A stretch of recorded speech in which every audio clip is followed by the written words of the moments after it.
Segala sesuatu yang kita lakukan dalam hidup ini, saudara, harus punya tujuan yang jelas. Saya ulangi lagi, segala sesuatu yang kita lakukan dalam hidup ini harus punya tujuan atau punya sasaran yang jelas. Karena kalau kita melakukan sesuatu, seringkali karena tiga hal yang ada. Satu, karena disuruh. Ada orang melakukan segala sesuatu karena dia disuruh, dia diperintah. Coba renungkan, kalau orang melakukan segala sesuatu karena disuruh atau diperintah, berarti orang itu dari inisiatif sendiri atau tidak? Tidak, karena orang memerintah dia. Nomor dua, ada orang melakukan segala sesuatu karena orang banyak melakukan itu. Tapi yang lebih celaka lagi, kalau yang ketiga, orang melakukan segala sesuatu karena dorongan dosa atau pengaruh dunia ini, atau karena dorongan keinginan hati. Mari kita tanya pada diri kita, setiap kali kita melakukan sesuatu itu karena apa?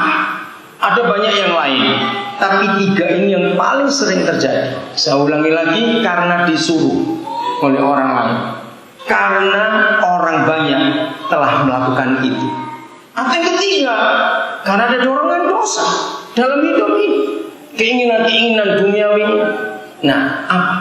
Sekedar saudara ingin SMS. Kecil bukan cuma SMS saja, tapi berapa kali kita pernah mendengar kesaksian gara-gara SMS rumah tangga bisa cerai. Betul? Gara-gara SMS hubungan baik jadi berantakan. Jangan anggap enteng, walaupun SMS bisa jadi sarana iblis untuk merusak. Apa saja yang kita lakukan, kita harus tanya, siapa yang mendorong aku? Kenapa aku melakukan ini? Bahkan ada kata melayani Tuhan pun. Maka saya sering berkata kepada anak-anak muda, apa yang buat kamu begitu semangat kalau kamu berkata melayani Tuhan? Biasanya ada anak-anak muda yang berpikir karena pacarku ada di situ, jadi aku semangat. Bisa tuh terjadi itu? Bisa juga. Kenapa tidak? Karena, nah misalnya di situ persembahannya besar. Nah, karena apa? Maka itu kata melayani Tuhan pun kita perlu tanyakan, siapa yang mendorong ini, siapa? Apa yang melakukan ini? Mari kita buka Yeskiel, kitab Yeskiel pasal yang ke-26. Ada sebuah kesalahan yang dilakukan oleh Tirus pada waktu itu. Ayat yang ke-13 dan 14. Aku akan mengakhiri keramaian nyanyianmu, dan suara kecapimu tidak akan kedengaran lagi. Aku akan menjadikan engkau gunung batu yang gundul, dan dengan demikian engkau akan menjadi penjemuran pukat, sehingga engkau tidak akan dibangun kembali. Sebab aku Yahweh lah yang mengatakannya, demikianlah firman Yahweh Tuhan. Kalau kita baca hukuman Tirus ini mengerikan sekali. Nanti saudara pulang baca seluruh pasal ini, mengapa Yahweh begitu marah kepada Tirus. Ada penyebab yang mereka buat sehingga Yahweh begitu marah, karena mereka tidak mau tunduk dan turut peraturan Tuhan. Nah, kata kunci dari dua ayat ini terletak pada kalimat yang terakhir, Yahweh lah yang mengatakannya. Saya ulangi, Yahweh lah, Bapa kita lah yang mengatakan. Garis bawahi kalimat itu. Mari kita jujur pada diri kita sendiri. Dari tiga penyebab tadi, segala sesuatu yang kita lakukan itu karena apa? Maka kesimpulan globalnya adalah hampir semua kita mengerjakan apa saja itu karena perkataan orang lain. Coba renungkan ini. Kita mendengar orang berkata begini, kita mempercayai karena perkataan orang lain.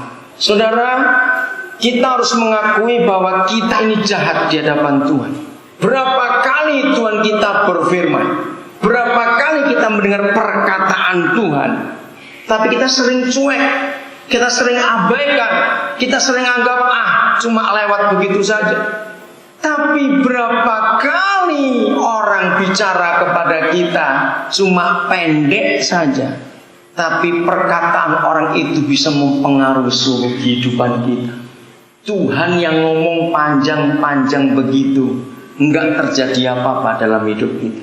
Maka itu saya mau berikan kalimat ini, jawab iya atau tidak. Berapa kali kita lebih mendengarkan dan mempercayai firman tetangga daripada firman Tuhan? Jawab iya atau tidak? Ayo jawab, jangan pura-pura. Saya ulangi lagi, berapa kali firman tetangga lebih berarti buat kita daripada firman Tuhan? Boleh nggak saya pakai kata firman? Kan itu perkataan juga loh. Jawab iya atau tidak? Berapa kali suami istri jadi retak hubungannya gara-gara ada firman SMS?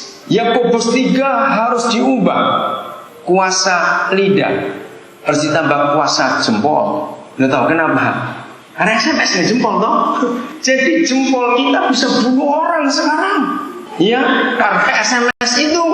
Saya beri contoh begini. Satu hari saudara punya tetangga baru. Yang aja sebelah kanan rumah saudara. Baru pindah. Bukan jalan besar, tapi daerah kecil. Lalu setelah sekian lama tetangga itu bertetangga dengan kita. Kita tanya kepada tetangga kita yang sudah lama di situ, kalian tahu nggak tetangga yang baru ini siapa ya namanya? Dari mana? Kerja apa? Semua nggak ada yang tahu. Aneh. Kenapa mereka tidak memberitahu, tidak memperkenalkan diri? Kan tidak enak kalau kita sudah lama di situ baru datang ke rumahnya dikira minta makan. Harusnya mereka yang baru memperkenalkan kepada kita. Ingat, demikianlah ini kata penting. Yahweh lah yang mengatakannya. Garis bawahi, segala sesuatu yang kita lakukan harus karena firman yang Maha Kudus. Amin kan? Bukan karena apa-apa, semua karena firman yang Maha Kudus yang telah mengatakan. Akhirnya suatu pagi, tanpa perjanjian apa-apa, kita keluar rumah. Ternyata tetangga baru kita yang sudah 3 bulan di tetangga ini juga keluar rumah. Nah kebetulan antara 2 rumah ini nggak ada pagarnya. Nah kira-kira reaksi kita setelah 3 bulan nunggu orang ini mengenalkan diri, waktu kita keluar dia juga keluar, kira-kira reaksi kita bagaimana? Coba jawab dulu. Kita pasang apa kira-kira? Senyum, betul. Untuk menarik perhatiannya. Kalau kita senyum, sudah senyum baru tanya, selamat pagi, wah sudah 3 bulan bertetangga, nama siapa? Kan maksudnya begitu bukan? Kita sudah pasang senyum, lama-lama kok nggak noleh-noleh ini. Enggak, mungkin pas lagi kita capek nggak senyum, muka kita turunkan, dia noleh. Babi kamu. Misalnya, dengar dulu ini contoh saja ini. Babi kamu itu berapa huruf? Hitung. 8 huruf. B-A-B-I-K-A-M-U. 8 huruf. Saya tanya kepada saudara, sejawa-jawanya saudara, ngerti kata ini? Sejawa-jawanya saudara, pagi-pagi belum sarapan dibabi-babikan, apa reaksi kita? Ayo, sekristen-kristennya kita, ayo coba jawab. 8 huruf itu sebuah firman pagi-pagi. Loh betul gak? Itu kan firman juga loh. Karena tetangga yang memperkatakannya. Karena saya mau ambil poin. Maka 8 huruf itu merubah hidup kita total hari ini. Ya kok tidak? Coba jawab. Bisa-bisa urusan polisi cuma 8 huruf itu tadi. Ngerti contoh ini saudara? Nah, Tuhan sudah berfirman berapa juta huruf. Ada reaksi enggak? Lain jawab cepat diam saja. Saudara pernah ngitung kalau kita dengar khotbah dalam satu kebaktian itu berapa ribu huruf yang pernah nulis nggak? Coba hitung. Ayo kita berubah tidak? Apa jawab kita?